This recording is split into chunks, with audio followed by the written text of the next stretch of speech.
오늘 하나님의 말씀은 사도행전 20장이 되겠습니다. 사도행전 20장 23절 24절 말씀을 제가 한번 선포하겠습니다. 사도행전 20장 23절 24절 오직 성령이 각성해서 내게 증거하여 결박과 환난이 나를 기다린다 하시나 나의 달려갈 길과 주 예수께 받은 사명 곧 하나님의 은혜의 복음 증거하는 일을 마치라면은 나의 생명을 조금도 귀한 것으로 여기지 아니하노라. 아멘. 오늘 이 말씀을 가지고 나의 달려갈 길과 사명이라는 제목으로 하나님의 말씀을 나눠보려고 합니다. 나의 달려갈 길과 사명. 이 땅에 태어난 모든 사람들은 경주자라고 할 수 있습니다. 모든 사람은 자기가 인식하든 인식하지 못하든 나름대로 인생의 목표를 정해놓고 열심히 그 길을 달려가고 있습니다. 경주에는 시작이 있지만 또한 반드시 끝이 있습니다. 사람마다 다양한 인생의 목표를 가지고 열심히 살고 있지만 그러나 결국 경주의 끝에는 천국이 아니면 지옥이 있을 것입니다. 오늘 말씀을 통해 우리 자신의 삶을 정직하게 한번 조명해 봤으면 좋겠습니다. 우리는 무엇을 위해 지금 달고 있는가? 나의 인생의 목표는 과연 무엇인가? 우리가 이 인생의 경주를 마쳤을 때 우리는 과연 어디에 도착하게 될 것입니까? 우리 중에 아무도 인생의 경주를 마쳤을 때 주님 앞에 책망을 받고 영원한 형벌의 자리로 떨어지기 원하는 사람은 아무도 없을 것입니다.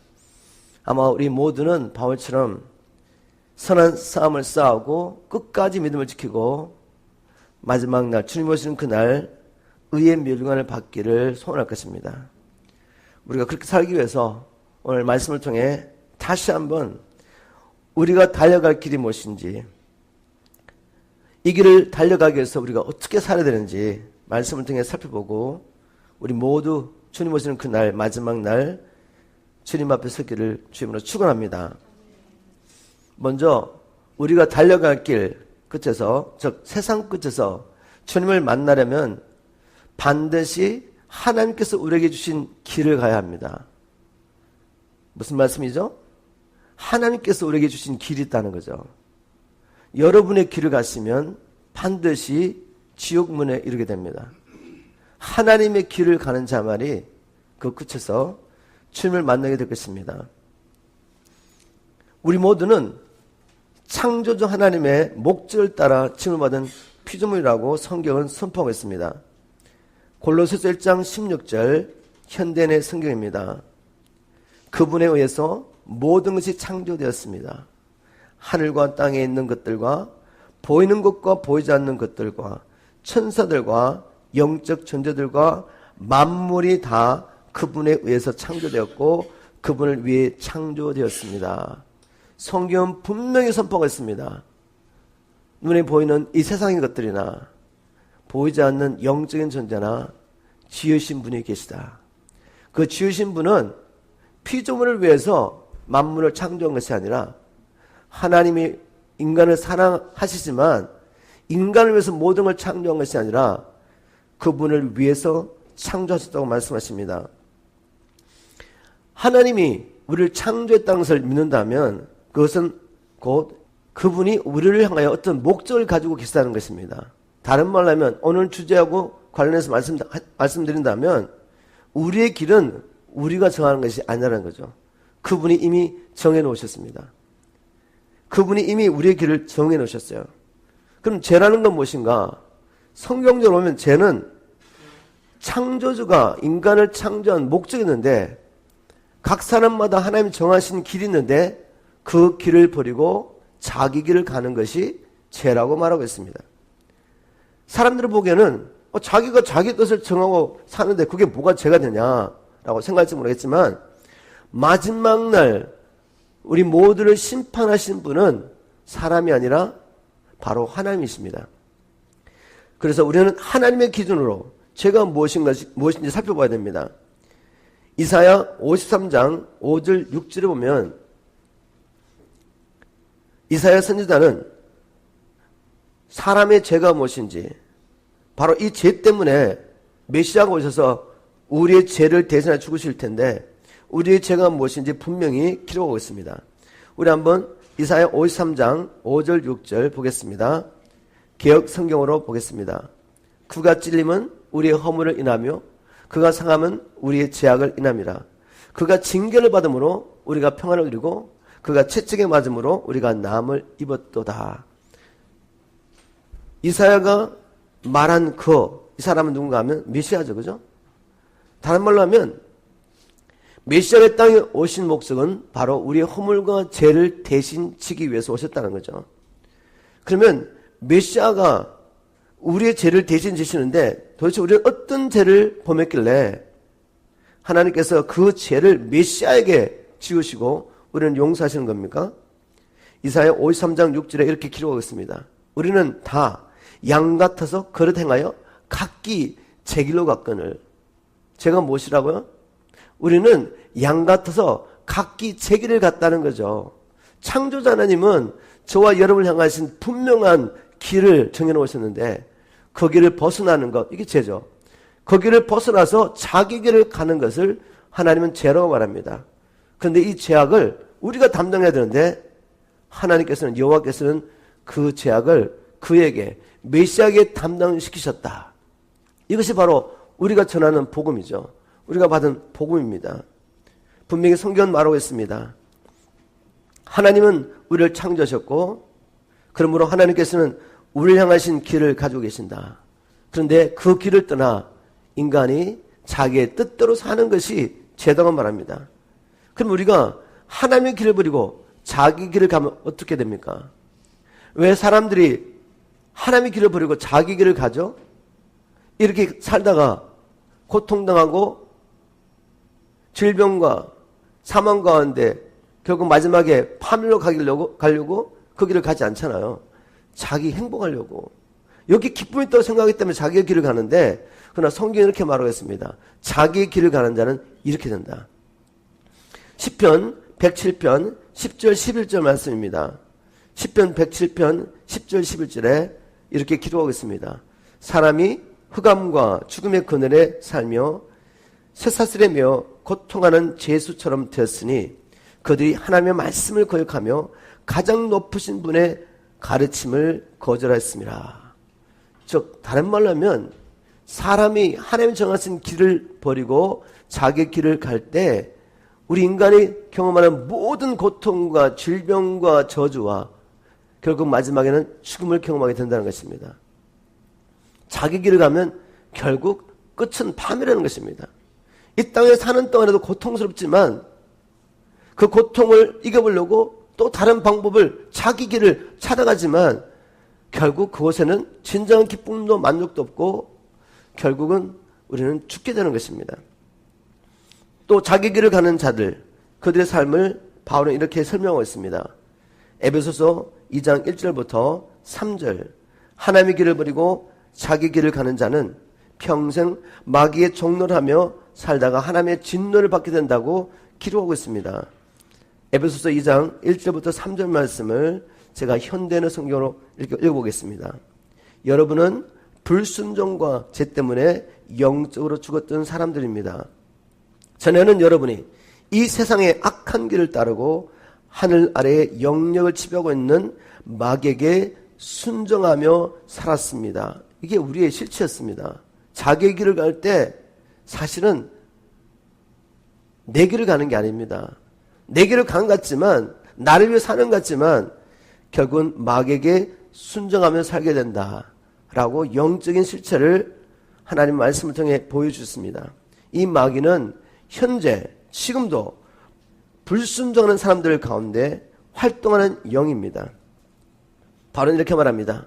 자기까지 다 포함하여 바울은 하나님을 믿는다고 생각했고 누구보다 하나님에 대해서 열심히 있다고 생각하며 살았던 바리새인 중에 바리새인인데 자기까지 포함해서 우리도 전에는 그들과 같이 우리 육체의 욕심대로 살며 육체와 마음이 원하는 대로 하여 다른 사람들과 마찬가지로 본래부터 하나님의 노여우심을 살 수밖에 없었던 사람들이었습니다. 하나님의 길을 버리고 자기의 길을 가는 사람들은 영적인 실체는 무엇이냐? 마귀를 순종하며 살고 있습니다. 마귀를 순종하며 사는 자들, 그 끝은 무엇이죠? 결국 하나님의 진노를 피할 수 없다라고 성경 기록하고 있습니다. 우리는 바로 예전에 이렇게 살았지만 예수 그리스도를 주님과 구주로 믿음으로 구원받은 사람들이죠.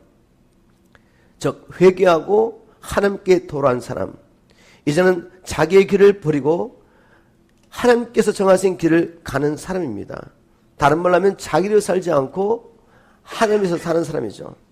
이것이 믿는 자의 실체입니다. 여러분 이렇게 살고 계십니까? 입으로는 예수를 주라고 고백하지만 얼마나 많은 사람들이 여전히 자기 길을 가고 있습니까? 그러나 성경은 분명히 말하고 있습니다. 주를 믿는 사람, 하나님께 속한 사람은 이제는 자기 길을 버리고 하나님의 길을 가는 사람이다. 이 말씀을 성경은 이렇게 말하고 있습니다. 예수님이 이렇게 표현하셨죠. 누가복음 9장 23절 또 무리에게 이르시되 아무든지 나를 따라오려거든 자기를 부인하고 날마다 제 십자가를 지고 나를 쫓을 것이니라. 나를 따라오려면 우리 주님을 쫓아가야죠. 세상을 쫓아가고 육신을 쫓아가면 그 길의 끝은 무엇입니까? 평생 마귀의 종로를 하다가 마귀가 들어갈 그 영원한 심판의 자리로 떨어지는 것입니다.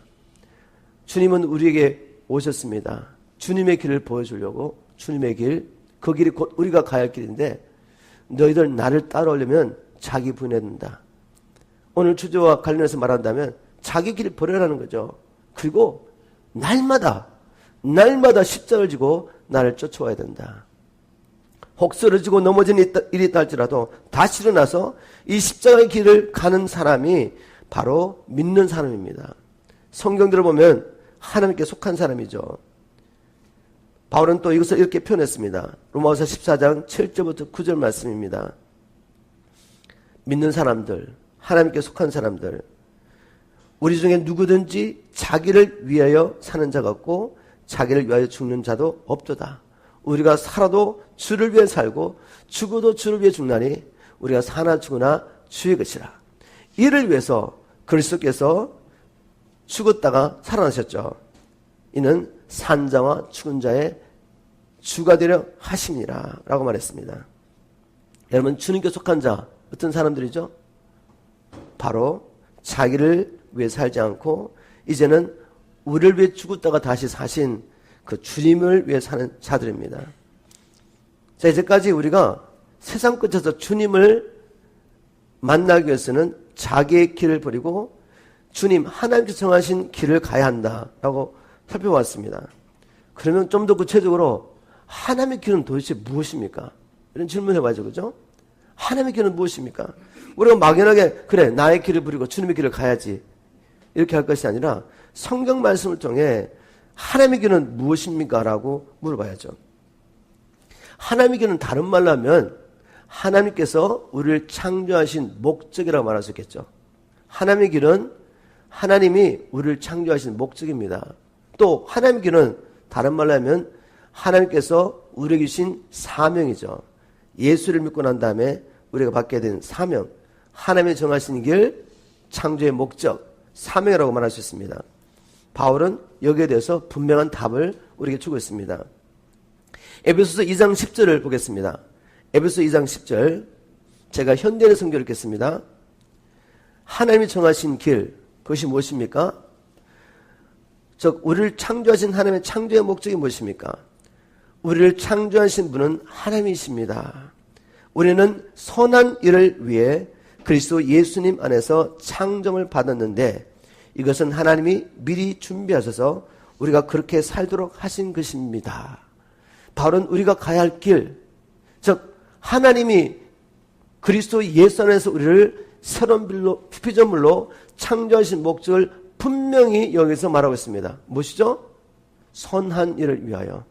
선한 일. 그럼 선한 일은 뭐죠? 도덕적으로 깨끗하게 사는 것입니까? 아니죠. 바울이 말한 선한 일, 하나님이 정하신 이 길, 그것은 예수 그리스도 안에서 새로운 피조물로 거듭난 자만이 갈 수 있는 길이고 살 수 있는 삶입니다. 할 수 있는 선한 일이죠. 그것은 다른 것이 아니라 바로 예수님께서 이 땅에 계셨을 때 하셨던 선한 일입니다. 이에 대해서 바울은 이렇게 기록하겠죠. 우리 사도행전 10장 38절 말씀입니다. 우리 주님께서 이 땅에 사시는 동안에 하셨던 선한 일, 사도행전 10장 38절 현대의 성경으로 제가 읽어보겠습니다. 하나님이 나사렛 예수님에게 성령과 능력을 기름 붓듯 하셔서 예수님은 사방으로 다니시면서 뭘 하셨다고요? 선한 일을 하시고 그 선한 일이 뭐라고요? 마귀에게 짓눌린 사람들을 모두 고쳐주셨습니다. 이것은 하나님이 그분과 함께 계셨기 때문입니다. 이 선한 일, 하나님께서 우리 정하신 일 분명하죠? 하나님께서 우리에게 주신 일은 뭐냐? 주님이 하셨던 일인데 그것은 마귀에 눌려 고통당하는 자들을 고쳐주는 것입니다. 분명하죠, 그죠? 하나님의 일, 즉 우리가 가야 할 하나님의 길, 주님께서 우리에게 정하신 길은 선한 일인데 그것은 마귀에 눌려 고통당하는 자를 고쳐주는 것이고 그것은 그리스도 예수 안에서 거듭나고 성령의 권능을 받지 않으면 할 수 없는 일입니다. 바로 이를 위해서 우리를 그리스도 예수 안에서 구원한 줄 믿으시기 바랍니다. 또 우리가 가야 할 길은 주님께서 우리에게 주신 사명이라고 말했죠, 그죠? 바로는 또 이 사명에 대해서 말하겠습니다. 오늘 우리 본문 가운데 읽었던 말씀 중에 사도행전 20장 24절에 바울은 이렇게 말합니다. 주님께서 주신 사명, 나의 달려갈 길과 주 예수께 받은 사명, 우리가 달려갈 길이 곧 주님께서 우리에게 주신 사명입니다. 사명. 그 사명이 무엇이죠? 곧 하나님의 은혜의 복음을 전가하는 일을 마치려면은 나의 생명을 조금도 귀한 것으로 여기지 아니하노라. 그러면 바울이 달려갔던 길이 무엇입니까? 그것은 주님께서 주신 사명을 감당하며 살았던 거죠. 그 사명은 뭐라고 말하고 있습니까? 하나님의 은혜의 복음을 전가하는 일이다. 그러면 이제 말씀을 통해 우리는 분명히 알 수 있습니다. 우리가 가야 할 길, 우리가 평생 달려가야 할 그 길, 그 경주는 다른 것이 아니라 하나님의 은혜의 복음을 전가하며 마귀에게 붙잡혀 고통당하는 모든 사람들, 우리가 만나는 모든 사람들을 고쳐주는 이 선한 일을 하며 살아가는 것입니다. 아멘입니까? 이 길은 다른 길이 아니에요. 우리 주님이 이 땅에 오셔서 보여주셨던 길입니다. 그리고 믿음의 선진들이 이 길을 갔습니다. 사도 바울도 이 길을 가기 위하여 자기의 생명도 아끼지 않는다고 고백했습니다. 바울은 자기 이제 인생의 마지막에 이렇게 고백하고 있습니다. 디모데후서 4장 7절과 8절 말씀이죠. 디모데후서 4장 7절과 8절 말씀을 통해서 자기 인생의 마지막에 바울은 이렇게 고백하고 있습니다. 내가 선한 싸움을 싸우고 나의 달려갈 길을 마치고 믿음을 지켰으니 이제후로는 나를 위하여 의의 면류관이 예비되었으므로 주 곧 의로우신 재판장이 그날에 내게 주실 것이니 내게만 아니라 주의 나타나심을 사모하는 모든 자들에게니라. 아멘. 바울은 이렇게 말합니다. 내가 선한 싸움을 다 싸웠다. 그리고 나의 길을 마쳤다. 내가 믿음을 지켰다. 그렇기 때문에 이제 후로는 나를 위하여 의의 면류관이 예비되어 있다. 이 의의 면류관은 주님이 오시는 그날 재림의 날에 주님께서 내게 주실 것이다. 그러나 나뿐만 아니라 주님의 나타나심을 사모하는 모든 자들에게니라 라고 말하고 있습니다. 바울은 평생 이 한 길을 열심히 달렸습니다. 열심히 달려가는데 쉽지가 않죠. 선한 싸움을 싸워야 합니다. 왜냐하면 이 길을 가지 못하게 마귀는 끊임없이 우리 앞에 걸림돌을 놓기 때문에 유혹과 미혹과 핍박으로 우리를 넘어뜨리려고 하기 때문에 선한 싸움을 싸워야 합니다. 우리가 이 선한 싸움을 싸우다가 때로는 넘어지고 쓰러질 수 있죠. 그러나 여러분 머물러 있으면 안 돼요. 쓰러져 있으면 안 됩니다. 싸우는 게 힘들어서 이스라엘 백성들처럼 이렇게 말하면 안 돼요. 이스라엘 백성이 어떻게 했습니까? 하나님께서 약속하신 그 가나안 땅, 약속의 땅에 들어가려고 먼저 정탐꾼을 보내가지고 그 땅을 살펴봤더니 정말 그 땅은 젖과 꿀 흐르는 땅이에요. 근데 문제가 뭐죠? 그 땅이 비워 있는 게 아니란 말이죠. 그 땅에 이미 가나안 족속들이 살고 있었습니다. 그들은 그 땅에 살고 있으면서 수많은 전쟁을 하면서 용사들이었죠. 무기도 개발됐고 난공불락의 성을 만들어서 지키고 있고. 그런데 이스라엘 민족은 어떤 사람들이죠? 400년 이상을 노예 생활하면서 노예 삶을 살았던 사람이죠. 할아버지도 아버지도 자기도. 이런 노예들이 어떻게 이 가나안 땅을 점령하기 위해서 전쟁할 수가 있겠습니까? 전쟁을 하기 원하지 않았어요. 그래서 어떻게 했습니까? 야, 우리 다른 장관을 세워서 애굽으로 돌아가자. 그렇게 말했던 모든 사람들은 광야에서 죽고 애굽에서는 구원을 받았지만 가나안 땅에 들어가지 못하고 다 죽었습니다. 우리 가운데 이런 자가 있으면 안 되겠습니다. 아무리 이 싸움이 힘들고 어렵더라도 다른 길은 없지 않습니까? 끝까지 싸워야죠. 바울처럼 선한 싸움을 싸우시기를 부탁드립니다. 끝까지 우리가 가야 할 길을 가셔야 합니다. 끝까지 믿음을 지켜야 합니다. 예수님이 나의 주님, 나의 구주라는 이 믿음을 지키고 하나님 나라를 구하셔야 돼요. 다시 세상으로 돌아가면 안 됩니다. 바울은 끝까지 믿음을 지켰습니다. 선한 싸움을 싸우면서 자기의 길을 다 마치고 난 다음에 확신을 가지고 이제는 나를 위해 의의 멸관이 예비되어 있다라고 말합니다. 바울뿐만 아니라 주님의 나를 사모하면서 끝까지 믿음을 지키는 저와 여러분에게도 이 의의 멸관이 준비되어 있습니다. 믿습니까, 여러분? 주님을 사모하는 자 어떻게 살겠습니까? 여러분, 주님을 사모하시죠? 주님의 나타날 그 날을 사모하시죠? 요한일서를 보면 그를 향하여 바로 이 소망을 가진 자들, 주님이 나타나실 때 우리도 이제 그와 같이 변화될 것을 사모하며 기다리는 자들, 우리가 영원히 구원을 받았지만 여전히 우리 몸 안에 죄가 있어서 때로는 이 영적 싸움 가운데 쓰러지고 넘어지고 때로는 육체의 소욕을 쫓아가다가 또 실패하고 넘어지지 않습니까? 그러면서 우리가 기다리는 게 뭐죠? 주님이 오시는 날을 사모하고 있습니다. 주님이 오시는 날을 사모하는 자 어떻게 산다고요? 주님이 오시는 날 주님과 같이 변화되기를 원하는 이 죽을 몸도 변화되어 영광스러운 몸으로 바뀌기 원하는 사람들은 그의 깨끗하신 것 같이 자기를 깨끗게 하느니라. 세상에서는 구별하여서 세상에서 자기를 구별하여 거룩한 삶을 사는 것입니다. 거룩한 삶을 살면서 뭐 하겠습니까? 은혜의 복음을 증거하죠. 복음을 전해야지. 주님이 오시니까. 이 복음이 모든 민족에 전파돼야 주님이 오시니까. 이스라엘이 예수님을 마침내 메시아로 인정하고 돌아와야지 주님이 오시니까. 자기를 세상과 구별하여 복음 전하는 삶을 사는 사람이죠.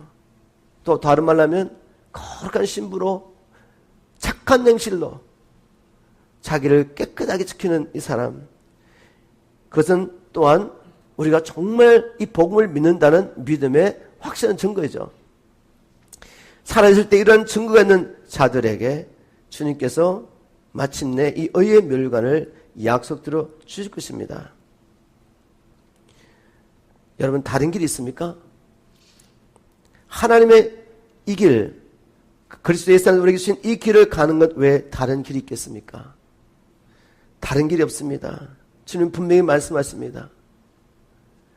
믿음으로 이 길을 가는 자만이, 다른 말로 하면 우리의 생명을 주님과 복음을 위해서 내어놓는 자만이 결국 의의 멸관을 받게 될 것입니다. 그러나 누구든지 제 목숨을 구원하고자 하면, 즉 이 생명 가지고 주님께 드리기 원하지 않는 거죠. 자기를 위해 사는 자는 잃을 것이요, 누구든지 나와 복음을 위해서 목숨을 잃는 자는 구원하리라.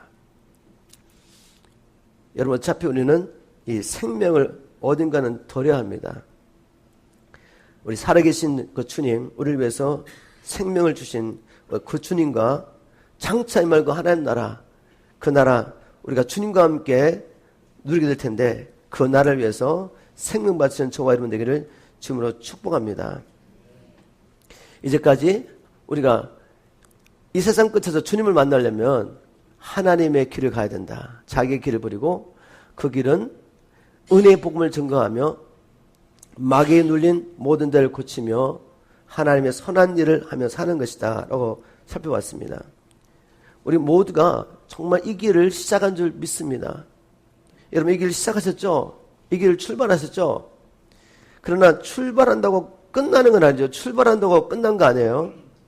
얼마든지 중도에서 하차할 수 있습니다. 이스라엘 민족처럼 다시 돌아갈 수 있다고요. physically, 육신적으로는 돌아가지 않았지만 마음으로 이미 돌아간 사람입니다. 이스라엘 민족은 광야에서 하나님을 믿지 않고 불순종하며 원망하고 하나님은 다른 존재를 섬겼던 사람들이죠. 성경에 그렇게 나와 있습니다.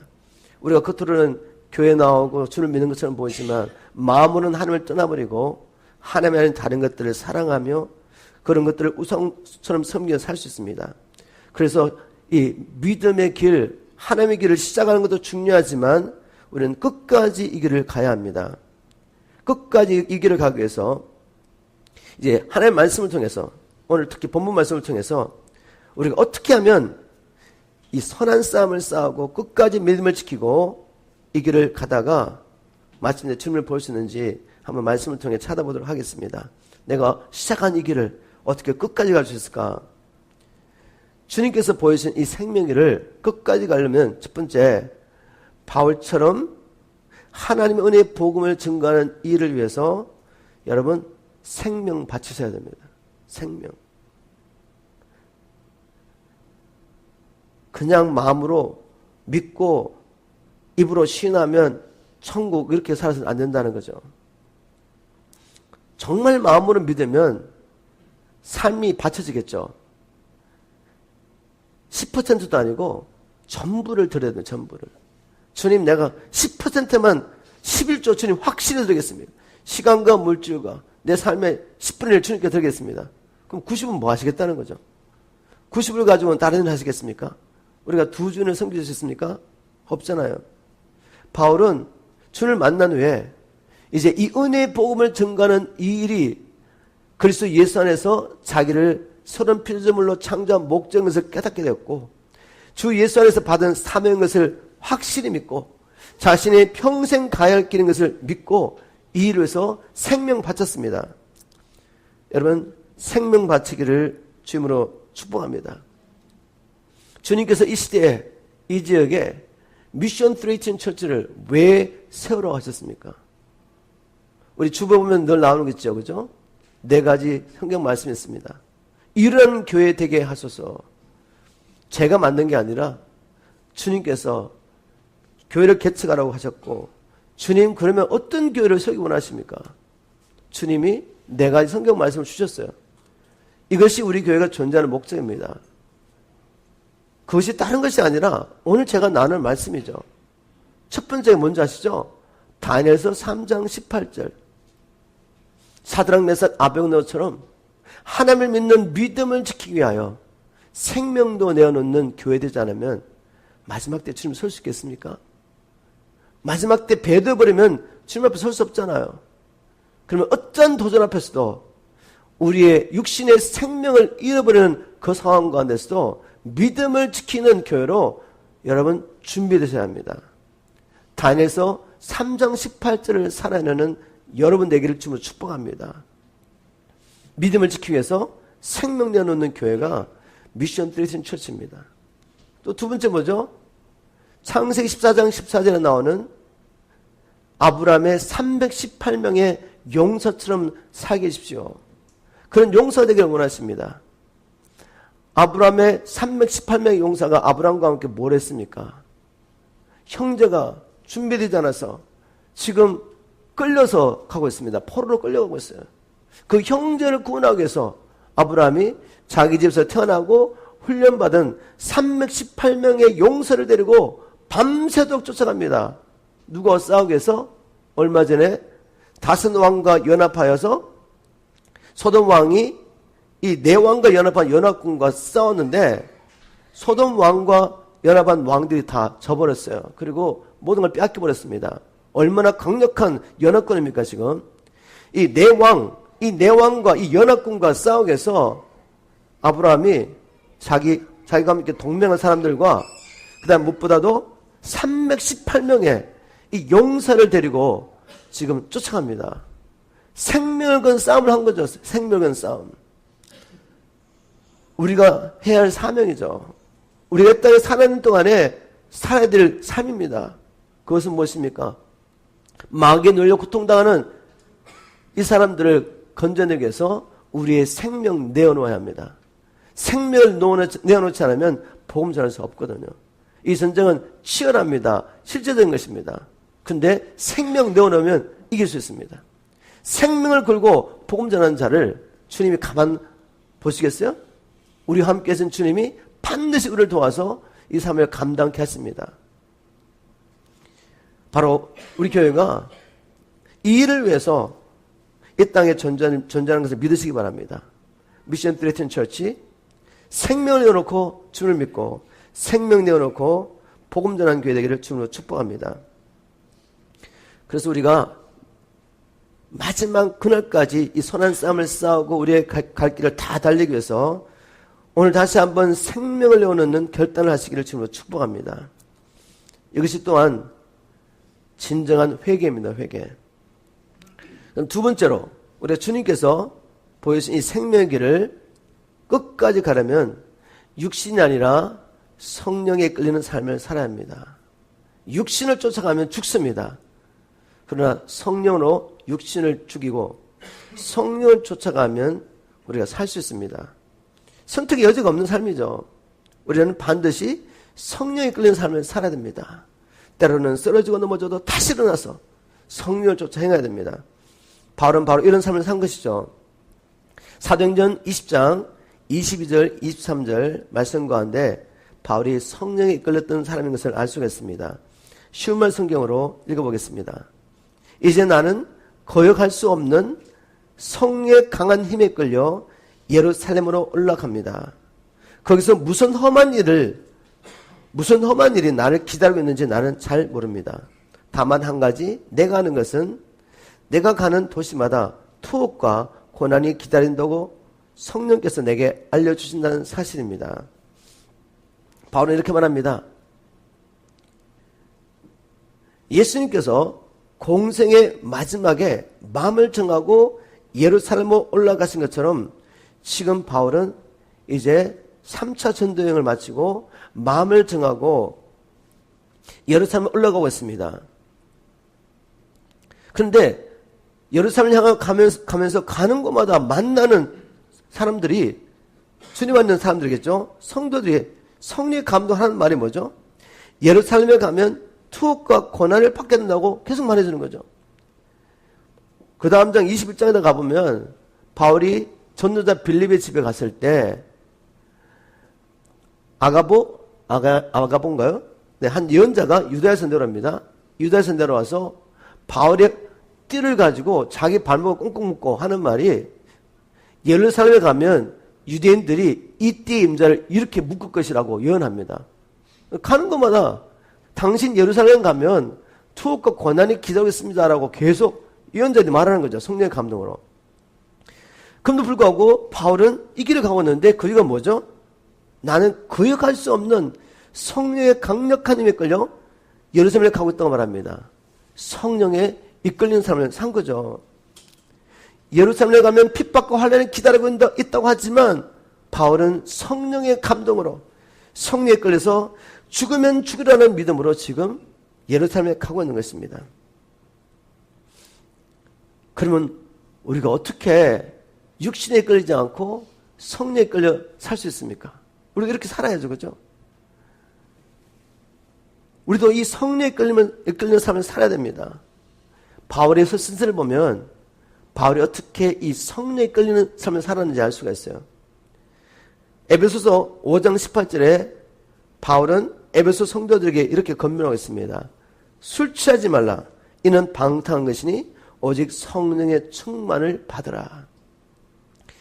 바울이 다른 성도들에게 성령 충만 받기를 힘쓰십시오라고 말하고 자기는 성령 충만을 힘쓰지 않았겠습니까? 바울은 안 했습니다. 육신을 따라 살면 반드시 죽습니다. 우리는 성령의 이끌을 받아야 됩니다. 성령을 따라 살아야 돼요. 그럼 어떻게 돼요? 성령 충만하게 힘써야죠. 그럼 바울은 성령 충만하기 위해서 뭘 했느냐? 또 바울의 서신서에 보면 이렇게 나오죠.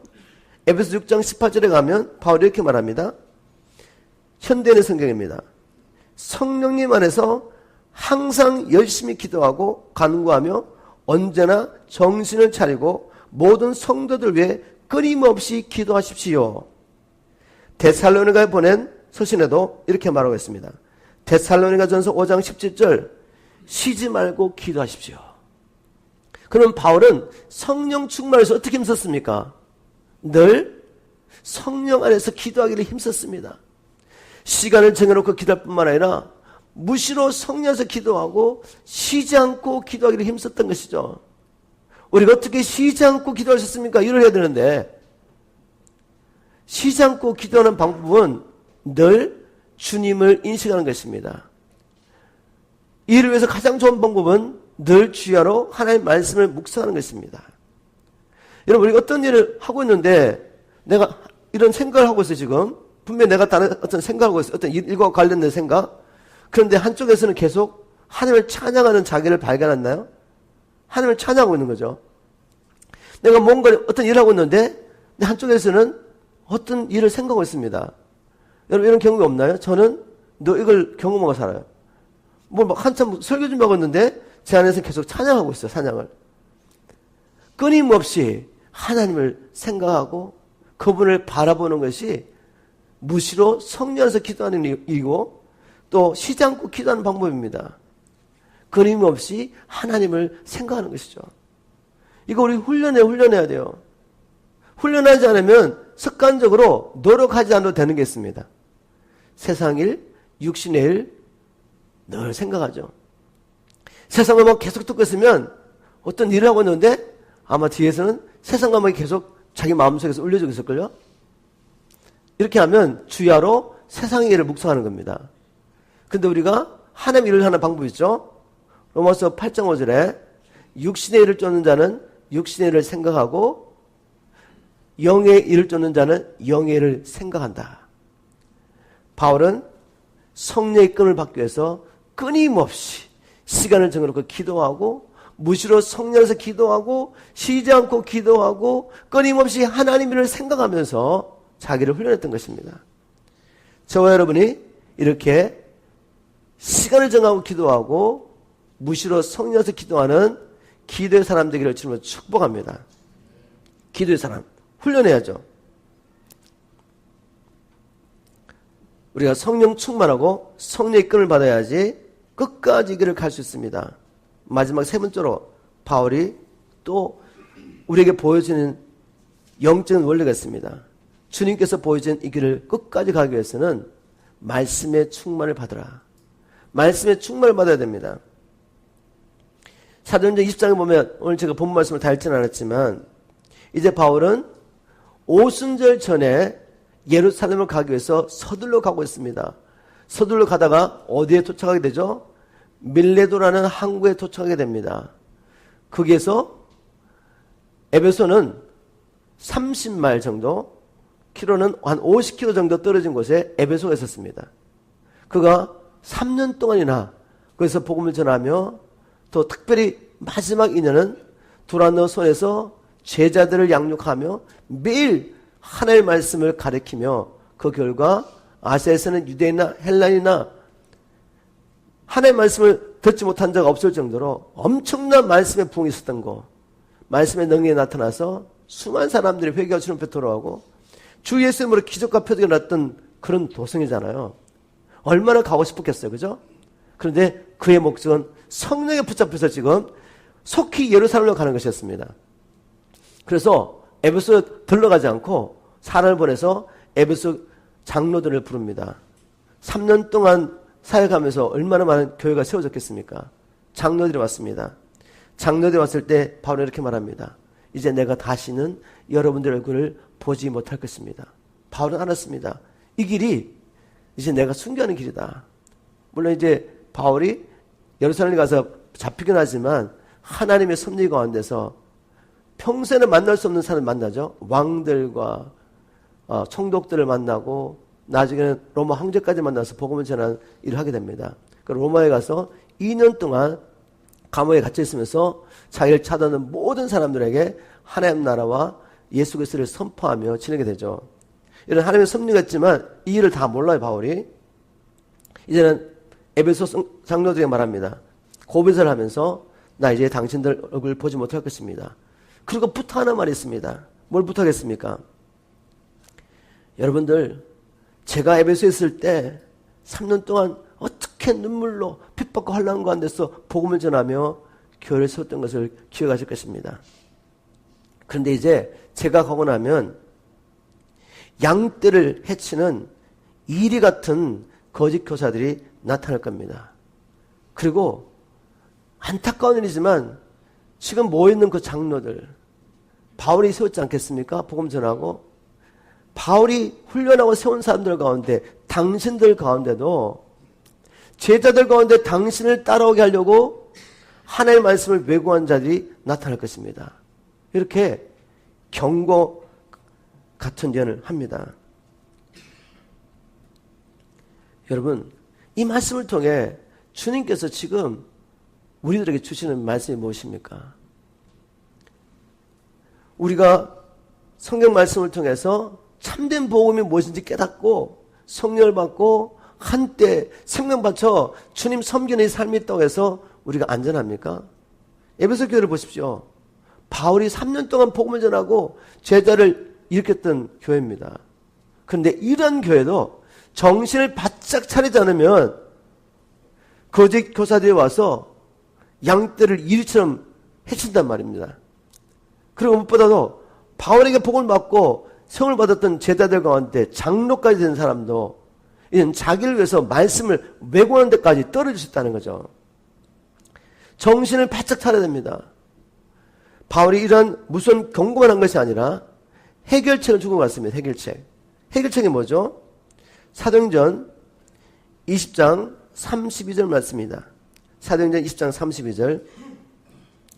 이제 내가 하나님과 그의 은혜의 말씀에 여러분을 맡깁니다. 그 말씀은 여러분의 믿음을 든든히 세우고, 무엇이 우리의 믿음을 든든히 세운다고요? 하나님의 말씀, 우리가 받은 이 복음입니다. 지금 매주 성경을 열어서 하나님 나라와 예수 그리스도의 복음을 선포하고 있는 이유 아시겠습니까? 한때 내가 이 복음을 받아들이고 성령을 체험하고 믿음이 충만하다고 해가지고 끝나는 게 아니란 말이죠. 마귀는 포기하지 않습니다. 끊임없이 와서 또 왜곡된 거짓 복음을 뿌리는 거죠. 왜? 십자가 길 좁은 길이 쉽지 않잖아요. 사람들은 편한 길, 넓은 길을 원한단 말이죠. 그래서 이렇게 믿음을 지키고 가다가 힘들고 그럴 때 또 왜곡된 복음을 뿌려주면, 그렇지 뭐 이렇게 살 필요가 있어, 꼭 이렇게 살아야 천국 가나 라는 생각하며 우리가 타협할 수 있습니다. 이런 마귀의 덫에 빠지지 않기 위해서는 우리는 끊임없이 하나님의 말씀을 우리 마음에 새겨야 됩니다. 바울은 이것을 알았습니다. 이 말씀은 여러분의 믿음을 든든히 세우고 모든 성도들이 얻는 하늘나라의 축복을 여러분들에게 줄 수 있을 것입니다. 거짓 교사를 통해서 교회 안에 가만히 들어온 왜곡된 가르침을 분별할 수 있는 방법, 하나님의 말씀, 진리의 말씀밖에 없습니다. 이 말씀의 중요성은 아무리 강조해도 지나치지 않습니다. 왜냐하면 말씀이 곧 우리의 생명이기 때문에 그렇습니다. 말씀을 통해서만 우리가 하나님의 길을 시작할 수 있습니다. 다른 말로 하면 말씀을 통해서 우리가 거듭날 수 있다는 거죠. 베드로전서 1장 23절. 우리가 거듭나는 것은 썩어질 씨로 된 것이 아니라 썩지 아니할 씨로 된 것이니 하나님의 항상 있고 살아있는 말씀으로 된 것이다. 저는 개혁성경을 외웠습니다. 우리 믿음의 출발도 바로 말씀을 믿음으로 거듭날 때 시작할 수 있는 것이죠. 그리고 시작에 또 끝나는 건 아니잖아요. 우리는 이제 구원에 이르도록 잘해야 됩니다. 사도 베드로가 이제 베드로전서 2장 2절에 이렇게 말했습니다. 제가 현대인의 성경을 읽겠습니다. 갓난 아기들처럼 순수한 말씀의 뜻을 사모하십시오. 이것은 거듭남을 전제합니다. 1장 23절에 거듭나는 비밀을 보여줬잖아요. 말씀으로 우리는 거듭나게 됩니다. 말씀을 믿음으로 거듭났습니다. 그럼 이제 뭐 해야 되죠? 태어났으면 먹어야죠. 갓난 아기처럼 순수한 말씀의 뜻을 사모하십시오. 왜요? 그러면 여러분의 신앙이 자라야 됩니다. 멈춰있으면 안 돼요. 신앙이 멈췄다는 것은 지금 죽어가고 있다는 말입니다. 여러분의 신앙이 자라 구원을 받게 될 것입니다. 신앙이 자라서 구원받게 된대요. 개혁성경 아마 어린아같이 신령한 젖을 사모하라. 이는 구원에 이르도록 자라게 하기 위함이라 이렇게 되었습니다. 시온말 성경은 우리가 어린아이처럼 순수한 말씀의 젖을 사모해야지, 그래야지 그 젖을 먹고 구원에 이르도록 자라날 수 있기 때문입니다. 바울의 말을 또 이렇게 표현했죠. 항상 두렵고 떨림으로 너의 구원을 이루어가라. 복종함으로. 내가 있을 때나 없을 때나 하나님의 말씀을 믿고 순종함으로 항상 두렵고 떨림으로 너의 구원을 이루어가라. 말씀을 통하지 않고는 구원에 이르도록 신앙이 성장할 수도 없습니다. 그러니 말씀 먹는 거 멈추시면 안 돼요. 매일매일 밥 먹잖아요, 여러분. 최소한 한 끼는 먹잖아요, 그죠? 최소한 하나님의 말씀을 한 끼라도 먹으세요. 무엇보다도 우리에게 맡겨주신 일, 이게 뭐죠? 사명. 은혜의 복음을 전하는 이 사명, 마귀에 눌린 자를 복음을 전가하여 고치는 이 일, 이 선한 일, 하나님의 말씀으로 훈련받지 않으면 결코 할 수 없습니다. 즉 하나님의 말씀을 훈련받지 않은 자는 이 길을 갈 수 없다는 것이죠. 제가 디모데후서 3장 16절, 17절 말씀을 쉬운 말 성경으로 읽어보겠습니다. 디모데후서 3장 16절, 17절. 성경의 모든 책들은 하나님의 영감을 받아 기록된 것으로 참된 진리가 무엇인지 가르치고 책망을 통해 잘못을 바로잡게 하고 또 의로서 훈련시키기에 아주 유익한 책입니다. 성경을 통해 우리가 훈련을 받게 되는 것입니다. 왜 이런 훈련이 필요합니까? 그리하여 17절 성경은 하나님의 사람으로 하여금 세상에서 모든 선한 일을 할 수 있도록 온전히 준비시켜 줍니다. 우리가 달려갈 길이 뭐죠? 선한 일을 하면서 하는 것이죠. 이 선한 일을 어떻게 할 수 있습니까? 하나님의 말씀으로 준비된 자만이 살 수 있는 삶입니다. 하나님의 말씀으로 준비되지 않은 자들, 말씀을 위해 게을리하는 사람들, 제가 분명히 말씀드립니다. 여러분 이 선한 길을 갈 수가 없어요. 지금 아마 쓰러져 있을 겁니다. 세상 일에 묶여서 쓰러져 있을 거라고요. 마귀는 끊임없이 세상 유혹과 세상 염려, 두려움, 미래에 대한 두려움으로 우리를 묶어놓고 하나님의 말씀을 먹기보다는 세상 일을 염려하고 두려움에 빠지게 만들죠. 마음을 정하셔야 돼요. 하나님의 말씀으로 훈련받는 일에 여러분 헌신하셔야 됩니다. 왜? 이 길을 끝까지 가기 위해서. 오늘 주제와 관련해서도 이 말씀의 뿌리를 내린 자만이 이 마지막 때 미혹의 쓰나미에서 살아남을 수 있습니다. 우리 예수님께서 마지막 때 증거로서 뭐를 말씀하셨죠? 미혹을 세 번이나. 그 마태복음 24장에 마지막 때 징조를 말하면서 미혹을 세 번이나 말씀하셨단 말입니다. 그 말은 미혹의 쓰나미가 교환에 몰려올 것이라는 것입니다. 지금도 이미 왔습니다, 여러분. 많은 사람들이 떠내려가고 있어요. 배도기를 가고 있단 말이죠. 그것은 하나님 말씀하신 믿음이 아니고 구원에 이르는 믿음이 아닌데 죽은 믿음을 가지고 떠내려가고 있는 것입니다. 이 쓰나미에서, 미혹의 쓰나미에서 우리가 경고의 서기 위해서는 진리의 말씀에 뿌리를 내려야 합니다. 하나님의 말씀, 성령의 금을 가지고 이 선한 싸움을 싸우고 끝까지 믿음을 지키며 우리의 길을 완주하는 자, 우리의 길을 달려가 마치는 자만이 주님께서 예비하신 의의 멸망을 받게 될 것입니다. 오늘 주신 말씀을 다시 한번 간추리겠습니다. 우리는 경주자입니다. 우리 모두는 제가 믿기로 경주를 시작했습니다. 믿음의 일을 시작했습니다. 아직도 생명을 하나 앞에 드리는 회개 안 하신 분은 이 메시지를 듣고 성령의 음성을 들으세요. 이게 오늘 나에게 주신 마지막 기회일지도 모른다. 왜 내가 생명을 앞에 드리지 못하고 있는가? 왜 내 일을 놓지 못하고 있는가? 그렇다고 지금 여러분 직장 다 그만두란 말이 아니죠. 그죠? 내가 하고 있는 일, 그 일의 목적이 뭔가를 바꾸시면 돼요. 주를 위하여, 하나님 나라를 위해서. 우리가 회개하고 이제는 마음을 정하고 일기를 출발했다면 끝까지 가야죠. 이 길 끝에서 주님을 만나기 위해서. 여러분의 인생의 경주를 어디서 마치기 원하십니까?